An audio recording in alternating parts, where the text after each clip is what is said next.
दीपक शुरू करें? ठीक है। तो देखो लास्ट सेशन जो हमने करा था, सेशन का टाइटल था कि सिर्फ 15 साल इन्वेस्टमेंट कर करके 1 लाख रुपए पर मंथ आप पेंशन पा सकते हो, सिर्फ 15 साल एसआईपी कर करके।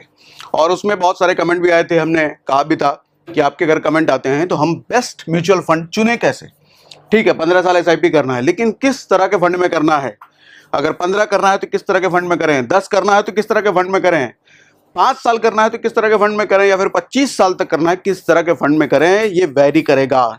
इसी को कहते हैं शॉर्ट टर्म इन्वेस्टिंग और long term investing. Short term investing की स्ट्रैटेजी जो होती है वो लॉन्ग टर्म इन्वेस्टिंग की स्ट्रैटेजी नहीं हो सकती। लॉन्ग टर्म की अलग होगी, शॉर्ट टर्म की अलग होगी। अब दोनों में, शॉर्ट टर्म में, लॉन्ग टर्म में हम कौन सा म्यूचुअल फंड चुने है, किस में एसआईपी करें, तो वो आज हम बात करेंगे। प्लस एक चीज आपको दिखाऊंगा कि म्यूचुअल फंड में लोग 15% या 20% की बात करते हैं। ऐसे ऐसे म्यूचुअल फंड हैं जो 76%, 76% एक साल में देते हैं, उसके भी बात करूंगा अभी। ठीक है, तो बेस्ट म्यूचुअल फंड कैसे चुने, चलो ये बात करते हैं।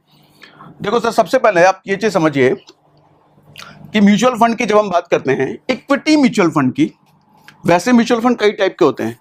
गोल्ड में भी म्यूचुअल फंड होते हैं कई सारे, सिल्वर में भी होते हैं, ETF में भी होते हैं, आप बॉन्ड्स में होते हैं, डेट फंड में होते हैं, कई सारे होते हैं।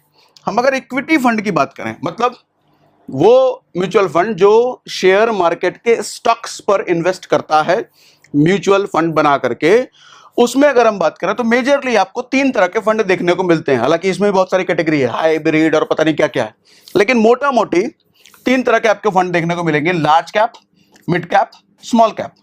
लार्ज कैप वो फंड्स होते हैं, लार्ज कैप जैसा नाम से समझ में आ रहा है, जो बड़ी बड़ी कंपनियों में इन्वेस्ट करते हैं, जैसे रिलायंस हो गया, टाटा हो गया, HDFC हो गया। मिड कैप कौन होता है, जो बीच की कंपनियों में इन्वेस्ट करते हैं, यानी कि लार्ज वाले से छोटे, स्मॉल वाले से बड़े। स्मॉल कैन हो गया, सीधा समझ में आ रहा है, जो सबसे छोटे वाले हैं।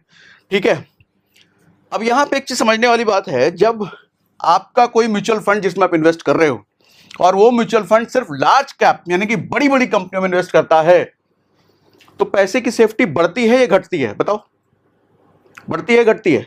अगर सिर्फ बड़ी बड़ी कंपनियों में इन्वेस्टमेंट हो रहा है, पैसे की सेफ्टी बढ़ गई आपकी, पैसा ज्यादा सेफ है आपका। लेकिन जब बड़ी बड़ी कंपनियों में इन्वेस्टमेंट हो रहा है, क्या बड़ी बड़ी कंपनियां 40%, 50% ग्रो करती हैं, या 2%, 3% या 8%, 10% ग्रो करेंगी? बहुत धीरे धीरे। तो एक चीज समझने वाली बात है कि जब आप बड़ी कंपनियों में इन्वेस्टमेंट करते हो तो आपका पैसा ज्यादा सेफ हो जाता है, लेकिन ज्यादा सेफ्टी के साथ साथ रिटर्न आपका कम हो जाता है। वहीं जब आप स्मॉल कैप की बात करो तो छोटी छोटी कंपनियां, छोटी छोटी कंपनियों में सेफ्टी घटी या बढ़ी? घटी, लेकिन रिटर्न बढ़ गया। छोटी छोटी कंपनियां 2%, 5%, 10% ग्रो नहीं करती, 20%, 50%, 100%, कई सारी ऐसी ऐसी कंपनियां मिलेगी आपको 6-6 महीने में 1,000% ग्रो कर जाती हैं।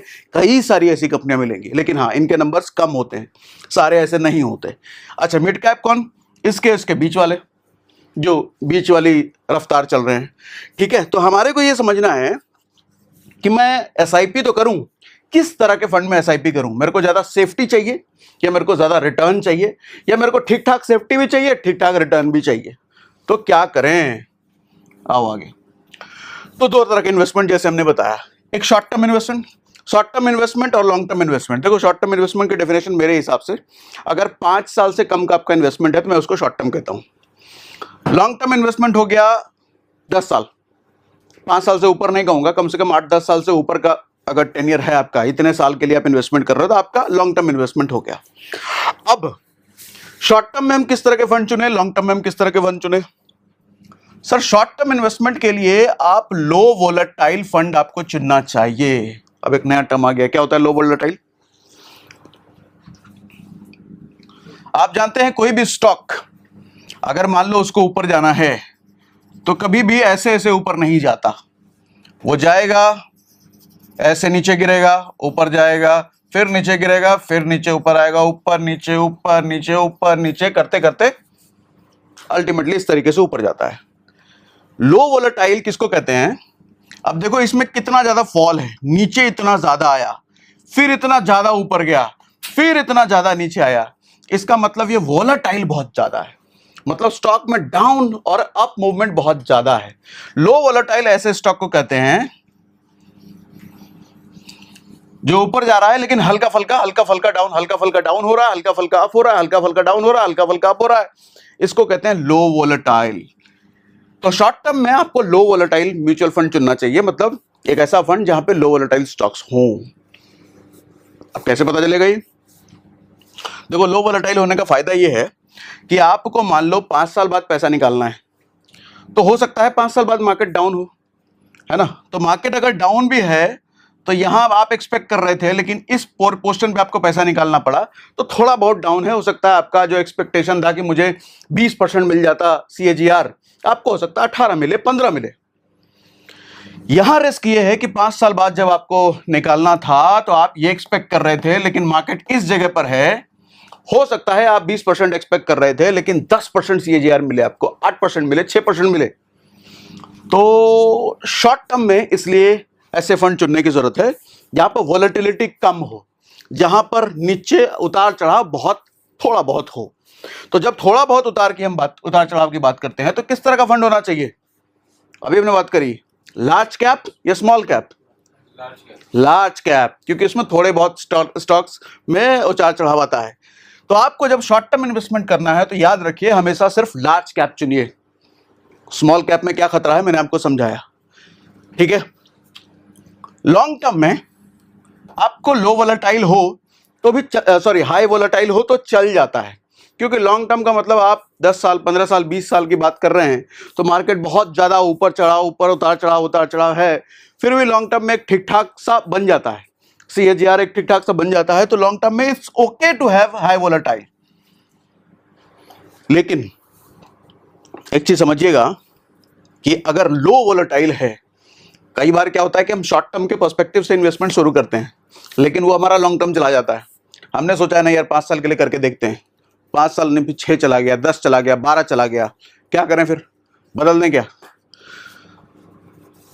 लार्ज कैप में यानी कि लो वोलेटाइल स्टॉक्स में, यानी कि लो वोलेटाइल म्यूचुअल फंड में इन्वेस्ट करना हमेशा ही ज्यादा बेहतर होता है, क्योंकि आपके पास फ्रीडम है कभी भी विड्रॉ करने का, चाहे शॉर्ट टर्म में खेल जाओ, लॉन्ग टर्म में खेल जाओ, कभी भी। यहां पे जब आप लॉन्ग टाइम ज्यादा वोलेटाइल वाला मतलब स्मॉल कैप या मिड कैप चुन रहे हो, तो आप डे 1 से माइंडसेट बना के रखना कि आपको शॉर्ट टर्म में नहीं निकलना है। अच्छा, शॉर्ट टर्म में निकलना भी है तो मार्केट पर नजर रखना, जब भी मोटा रिटर्न मिल रहा है निकल जाओ। तो वहां पर आपको थोड़ा एक्टिवली बने रहना पड़ेगा मार्केट में, किस टाइम पे ज्यादा रिटर्न मिल रहा है निकलो, क्योंकि आपकी मानसिकता वो निकलने वाली है, ठीक है। और अगर मानसिकता वो है कि मुझे देखना ही नहीं है, हर महीना कटता रहे मेरे बैंक से, तो ये बेटर ऑप्शन है कि लो वोलेटाइल स्टॉक्स चुनो। अगर शॉर्ट टर्म है तो, लॉन्ग टर्म है तो हाई वोलेटाइल चलता है, ठीक है। अच्छा, आप पूछोगे रिटर्न किस में ज्यादा है? सर अगर शॉर्ट टर्म में देखो तो लो रिटर्न भी मिल सकता है और हाई रिटर्न भी मिल सकता है। हो सकता है कोई आपका जो म्यूचुअल फंड है ऐसे स्टॉक्स में पैसे लगे हुए हैं जो अभी इस साल बहुत अच्छा परफॉर्म नहीं किया है, अगले साल भी बहुत अच्छा परफॉर्म नहीं किया, लेकिन तीसरी साल रिटर्न का बम्बार्डिंग कर दिया उसने। अच्छा, इसके जस्ट अपोजिट ऐसा भी हो सकता है कि इस साल आपने पैसा डाला और इसी साल 50-60% रिटर्न दे दिया आपको, 100% रिटर्न दे दिया आपको, ये भी हो सकता है। लेकिन अगले साल वो म्यूचुअल फंड फुस हो जाए, 2% रिटर्न दे दे, -2, -10 चला जाए, ये भी होता है। तो शॉर्ट टर्म में आपको लो और हाई दोनों मिलने की पॉसिबिलिटी है। लॉन्ग टर्म में क्या? लॉन्ग टर्म में भी सेम, लो और हाई दोनों की मिलने की पॉसिबिलिटी है, लेकिन ऐसा नहीं होगा कि माइनस रिटर्न आपको मिल जाए, ऐसा नहीं होगा कि 10% से कम रिटर्न मिल जाए अगर आपने लार्ज कैप बड़ी बड़ी कंपनियों में इन्वेस्ट होने वाले म्यूचुअल फंड चुने, तो ऐसा नहीं होगा। क्योंकि बड़ी बड़ी कंपनियों की खासियत एक चीज है, वो कछुए के चाल से चलेंगे लेकिन चलेंगे जरूर। वो खरगोश भले ही नहीं है, वो कछुए हैं लेकिन चलेंगे जरूर। स्मॉल कैप में कई बार रिस्क ये हो जाता है, वो खरगोश है लेकिन खरगोश चल रहा है, दौड़ रहा है, भाग रहा है, लेकिन कई बार वो सुस्ता करके सुत जाते हैं, तो आपका पैसा भी मुरझा जाएगा उस तरीके से। तो मेरे हिसाब से समरी, देखो हर आदमी की अपनी अपनी प्रेफरेंस होती है, कुछ आदमी को ज्यादा रिस्क लेना पसंद है, कुछ आदमी को अपने पैसे पर कम रिस्क लेना पसंद है। आपको अगर कम रिस्क चाहिए, ठीक ठाक रिटर्न चाहिए, लो वोलेटाइल स्टॉक्स चुनिए, यानी कि लार्ज कैप फंड्स में जाइए। आपको अगर रिस्क लेने में मजा आता है कि मेरा पैसा है हम रिस्क तो लेंगे भैया, स्मॉल कैप फंड चुनिए, ज्यादा रिटर्न की पॉसिबिलिटी है, रिस्क भी है। और अगर आप बीच में रहना चाहते हो, मुझे ज्यादा ना रिस्क पसंद है ना ही ज्यादा मुझे सेफ्टी चाहिए, तो मिड कैप चुन लो। अब मैं आपको दिखाता हूं कि तीनों फंड अगर मुझे चुनने हैं तो कहां से बेस्ट फंड मैं निकालूं। इसके लिए सीधा सिंपल तरीका भैया मैं जो फॉलो करता हूं, गूगल पे आइए, top performing small cap mutual funds, सिर्फ इतना लिखिए गूगल पर, कई सारी साइट्स आ जाएंगी। एक ऑथेंटिक साइट है मनी कंट्रोल पे आ जाओ, कोई प्रमोशन नहीं है भैया, जस्ट रेफरेंस के लिए मैं यूज कर रहा हूं, ठीक है। आपको यहां पर वो सारे म्यूचुअल फंड आ जाते हैं जो टॉप परफॉर्मिंग हैं। कितने साल से? पिछले 1 साल से, 2 साल से, 3 साल से नहीं, यहां पर पैरामीटर्स लगे हुए हैं। आप 10 साल तक का रिटर्न देख सकते हो। जैसे मेरी प्रेफरेंस है भैया कि 1 साल में दिखाओ हाईएस्ट रिटर्न किसका रहा, कौन से म्यूचुअल फंड का, तो इस पर मैं क्लिक कर दूंगा।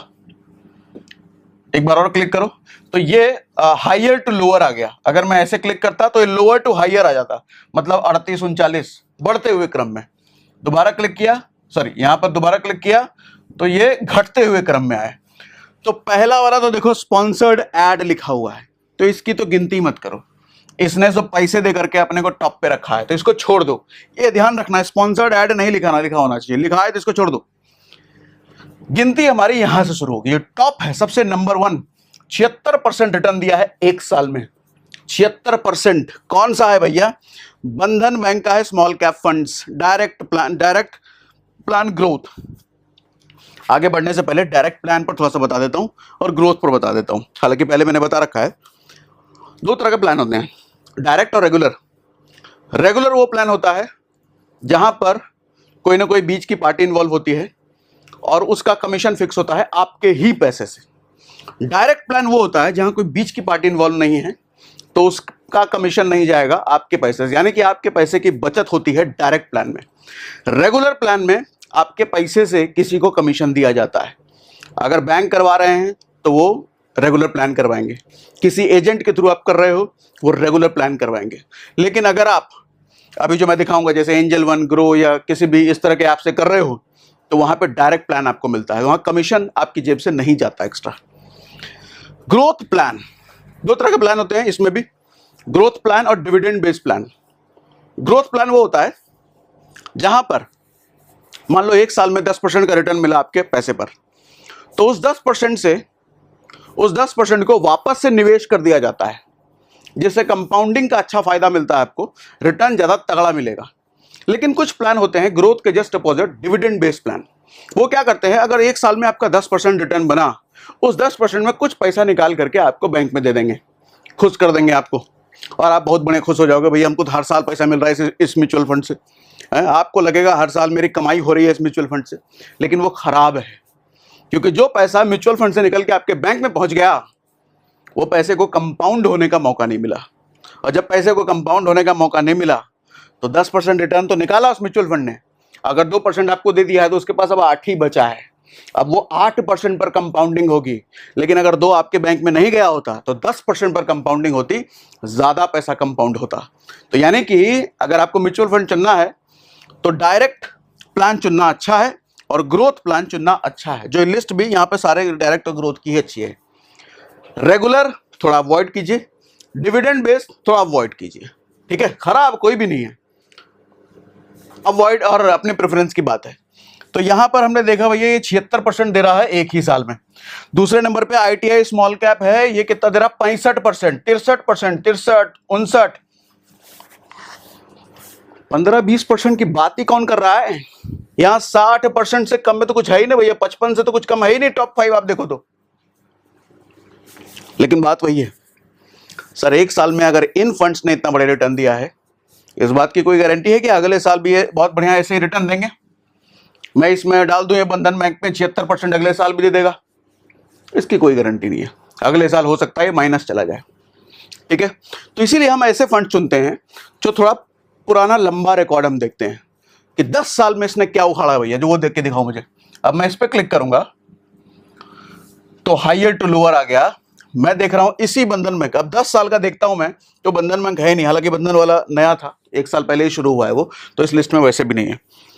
लेकिन आप फिर भी देखोगे 1 साल में जो टॉप परफॉर्मर थे वो शायद 10 साल वाली लिस्ट में टॉप परफॉर्मर ना मिले आपको।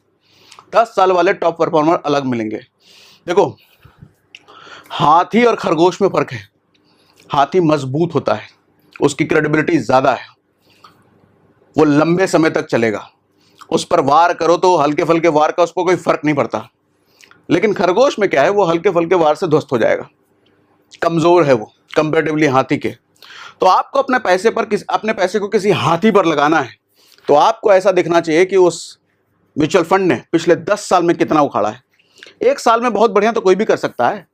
100 मीटर का रेस चलो ठीक है, कोई ज़्यादा अच्छा परफॉर्म कर गया, लेकिन उसी आदमी को 1000 मीटर, 500 मीटर, 300 मीटर दौड़ा करके देखो, बदल जाएगा। 500 मीटर का टॉप परफॉर्मर कोई और होगा, 100 मीटर का टॉप परफॉर्मर कोई और होगा। अगर आपको क्रेडिबल चाहिए तो 500 मीटर वाला देखो, 300 मीटर वाला देखो। लंबे समय तक कौन टॉप परफॉर्मर है, भरोसेमंद, वो ज्यादा होता है, ना कि शॉर्ट टाइम में किसने बहुत अच्छा परफॉर्म किया। ऐसे ही 10 साल वाला देखो भैया, 10 साल में किसने अच्छा परफॉर्म करके दिया है, मैं उस पर भरोसा करूंगा। तो 10 साल में मैं देखता हूं हर साल 25% निकाल के दिया। CAGR, हर साल तो नहीं, CAGR कहते हैं, समझा चुका मैं पहले भी, नहीं समझ में आया वो CAGR, तो CAGR सागर सिन्हा सर्च करना, आपको वो समझ में आ जाएगा। 25%, 22%, 22 मतलब 20 से ऊपर ही हैं सारे, लगभग टॉप 5। तो मेरे हिसाब से ये अच्छे फंड है, क्योंकि 10 साल से इन्होंने अपने आप को साबित किया है। 10 साल से CAGR 20% देना बहुत अच्छा है। और ये मैं बात कर रहा हूं स्मॉल कैप। इसी तरीके से आप गूगल में लिखो कि भैया स्मॉल नहीं, हमको मिड कैप वाला जरा बताओ, कहां गया, MID स्पेस। अब आपको ये मिड कैप देने लग जाएगा। हालांकि फिल्टर यहीं पे है, स्मॉल कैप वगैरह कर सकते हो, लेकिन उतना आपको समझ में नहीं आता तो गूगल में लिख लो, सीधी सिंपल सी बात। अब ये लिस्ट बदल गई भैया, मिड कैप। अब वो स्टॉक्स, वो म्यूचुअल फंड्स इसमें नहीं आएंगे, ठीक है। अब यहां पे आप 1 साल का फिर से आप देखोगे, मिड कैप है, वहां टॉप कितने परसेंट का था, 76% का था। यहां टॉप 35% का है, क्योंकि पहला वाला तो भैया छोड़ दो, इसको ऐड लगा रखा है इसने। हालांकि 55 है ये तो ठीक है, 35, 39, 41, अच्छा नहीं नहीं नहीं है भैया, इसमें भी है, इसमें लेकिन 72% से स्टार्ट है, उसमें 76 चला गया था, 72, 70, 61, 60, 50 से ऊपर तो यहां भी है। मतलब मिड कैप में रिस्क हमारा घटता है, परफॉर्मेंस स्मॉल कैप के बराबर तो नहीं मिलेगा। स्मॉल कैप ज्यादा अच्छा परफॉर्मेंस दे सकता है, ज्यादा अच्छा का मतलब ज्यादा खराब दोनों हो सकता है, लेकिन मिड कैप बीच वाला है। लेकिन बीच वाला होने के बावजूद भी बहुत अच्छा रिटर्न है भैया 1 साल में। लेकिन क्या गारंटी है अगले साल भी दे देगा, मैं इसमें पैसा लगाऊं और अगले साल मुझे रिटर्न मिलेगा, कोई गारंटी नहीं है। इसके लिए मैं पुराना लंबा रिकॉर्ड देखूंगा उसका, इसके लिए मैं 10 साल का रिकॉर्ड देखूंगा। अब जब 10 साल का मैं देख रहा हूं तो 23, 22, मतलब 20% के आसपास तो यहां भी है रिटर्न। तो मिड कैप मेरी प्रेफरेंस बन जाती है इस हिसाब से। अब जरा आप लार्ज कैप देखते हैं, यहां मिड को हटा करके लार्ज लिख लो, LARGE, कहां गया, ये रहा। अब आपको रिटर्न छोटे दिखेंगे, 1 साल में हो सकता है बड़ा दिख जाए, लेकिन कंपैरेटिवली वहां से छोटा ही होगा ये। मैं 1 साल जरा देखता हूं, 1 साल का अगर यहां देखो तो 48 है, 46 है, 45 है, 44 है, मतलब 40 से ऊपर है, ये भी बहुत अच्छा रिटर्न है। लेकिन आपको मिड कैप और लार्ज कैप से काफी कम रिटर्न दिख रहे हैं, क्योंकि यहां पर बड़ी बड़ी कंपनियां हैं, हाथी वाली कंपनियां हैं।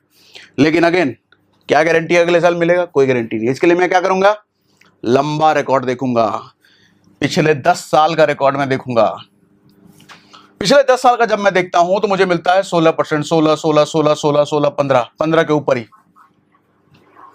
बहुत सारे लोग कहते हैं ना भैया 10-12% के ऊपर नहीं मिलता, देख लो सबूत है भैया, लंबे समय में मिलता है 10-12% के ऊपर, 15 से तो ऊपर ही है। कौन कौन से फंड है, निपॉन है, इन्वेस्को है, बड़ौदा है, ICICI। अब आप फिर से मेरे से सवाल पूछोगे, इनमें से बताओ कौन सा अच्छा है। सर ये सारे टॉप परफॉर्मिंग फंड हैं।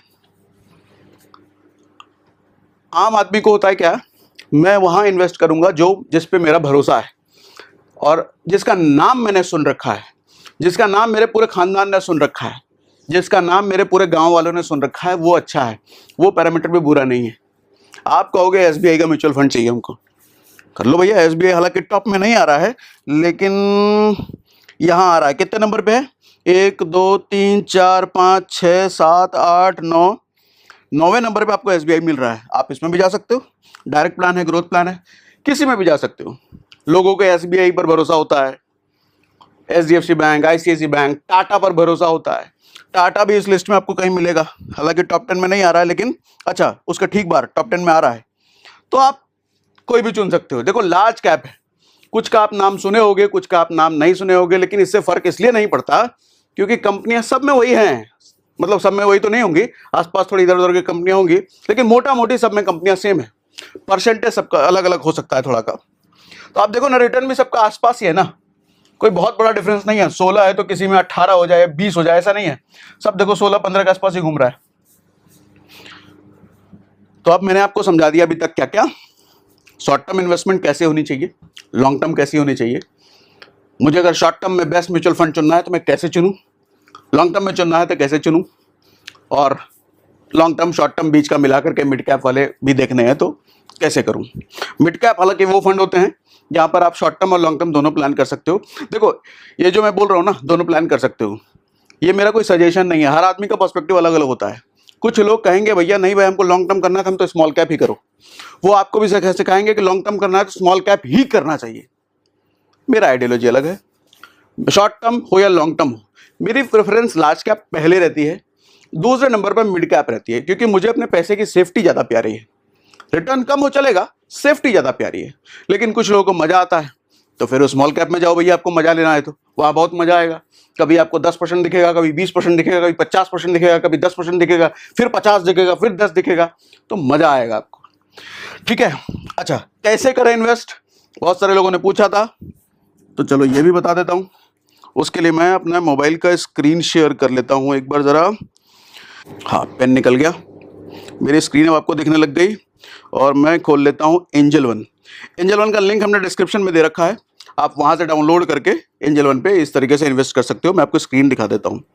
देखो म्यूचुअल फंड वाले टैब पर आना, बाय डिफ़ॉल्ट मेरा म्यूचुअल फंड का टैब इसलिए आ रहा है क्योंकि अभी थोड़ी देर पहले ओपन किया था मैंने। यहाँ पर आकर के आप सर्च कर सकते हो इसमें से कोई भी, कहाँ गया सर्च बार है ना, सॉरी सर्च बार है, अरे आजा भैया। अच्छा यहाँ पे ऑप्शन है, देखो 100 से आपको SIP करना है, 500 से करना है, जिससे भी करना है। सपोज मैंने 500 वाला ऑप्शन चुन लिया। अच्छा इंटरनेट डिस्कनेक्टेड है भैया, अभी तो क्लिक नहीं हो रहा। कोई नहीं यहाँ मैंने वो कर रखा था एयरप्लेन मोड, तो अभी ऑन हो गया है। हाँ अब सर्च वाला बटन इनेबल हो गया। अब सर्च में मैं देखो यहाँ पर कोई भी, मान लो मैं इसी का चुनता हूँ, SBI blue chip, SBI blue chip direct plan growth, same को मैं यहाँ सर्च करके देखता हूँ। लास्ट 3 साल का 17% दिखा रहा है, 5 साल का 20.72 दिखा रहा है, 5 साल का 20.72 दिखा रहा है। मैं यहाँ देखूँ 5 साल का ये क्या दिखा रहा है,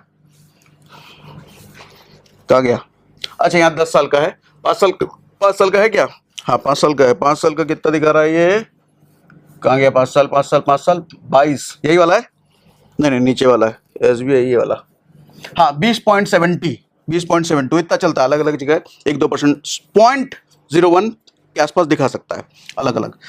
तो सेम यहाँ भी दिखा रहा है, सेम यहाँ भी दिखा रहा है।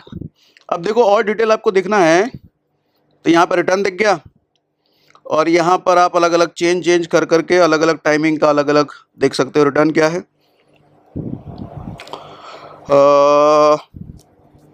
SBI ब्लू चिप है, इतना रिटर्न है, मिनिमम 500 रुपये से इसमें SIP शुरू हो जाता है। और फंड मैनेजर कौन है वो सब आप देख सकते हो। फंड होल्डिंग किन किन सेक्टर में कितना कितना है, जैसे देखो IT में 9%, ऑटोमोबाइल में 8%, FMCG 7%, इसी तरीके से किन किन कंपनियों में है वो भी देख सकते हो। यहाँ पर आ जाओ टॉप होल्डिंग, अब यहाँ कंपनियाँ दिख रही है किन किन कंपनियों में, ये सब बड़ी बड़ी कंपनियाँ, देखो HDFC है, ICICI है, इन्फोसिस है, ITC है, लार्सन टर्बो है, ये सब हाथी वाली कंपनियां हैं, एकदम से नहीं दौड़ेंगी लेकिन धीरे धीरे आगे ही बढ़ती रहेंगी। ठीक है, तो इस तरीके से आप एंजल वन डाउनलोड करके अपना म्यूचुअल फंड SIP शुरू कर सकते हो। कुछ सवाल बचा है जो मैं मिस कर गया हूं तो मुझे कमेंट बॉक्स में लिख के बताइए। आप लोग का कोई सवाल है तो बताओ, कोई सवाल है, बताओ। ये ब्लू चिप वगैरह क्या होती है? ब्लू चिप क्या होती है, अच्छा ये बढ़िया सवाल है। ठीक है, ब्लू चिप होता है प्रीमियम, समझो आप इसको, मतलब कैटेगरी होती है ना टॉप नॉच मतलब सबसे बड़े वाले, सबसे प्रीमियम, सबसे लग्जरी। ब्लू चिप का मतलब टॉप नॉच, उसको कहते हैं blue chip stocks, blue chip fund का हो, ब्लू चिप स्टॉक्स का हो। ठीक है, ये जो SBI का ब्लू चिप है इसमें टॉप कंपनी में इन्वेस्टेड है। हाँ, इसने नाम दे दिया। देखो पहला वर्ड जो होगा ना किसी भी म्यूचुअल फंड का, कंपनी का नाम होगा। जैसे इन्वेस्को ये कंपनी का नाम है, निपॉन ये कंपनी का नाम है, बड़ौदा बीएमपी ये कंपनी का नाम है, कैनरा, मिरा, ये डेलवेस, कोटक, SBI ये सब कंपनी का नाम है। उसके बाद उस फंड का नाम होता है। फंड का नाम कुछ भी रख सकते हैं। SBI ब्लू चिप फंड इन्होंने नाम दिया, SBI कुत्ता बिलाई फंड नाम रख देते, कुछ भी नाम रख सकते थे, ये वो भी हो सकता था कोई दिक्कत नहीं है। पहला नाम कंपनी का होता है। अब जैसे टाटा लार्ज कैप फंड इन्होंने दे दिया, टाटा क्या, कुछ भी हो सकता था, मतलब कुछ भी मान लो। ठीक है, क्लियर? और कोई सवाल? हाँ तो क्लियर है। चलो यहाँ का सवाल नहीं तो वहां पे नहीं होगा, और वहां भी है तो कमेंट बॉक्स में लिख के बताइए। आपको पता है मैं कमेंट पे रिप्लाई जरूर नहीं करता, लेकिन पढ़ता एक एक कमेंट हूँ, तो सारे कमेंट पढ़ता हूँ मैं। आपके कमेंट किसी ना किसी वीडियो में, सेशन में आंसर कर ही देते हैं। ठीक है।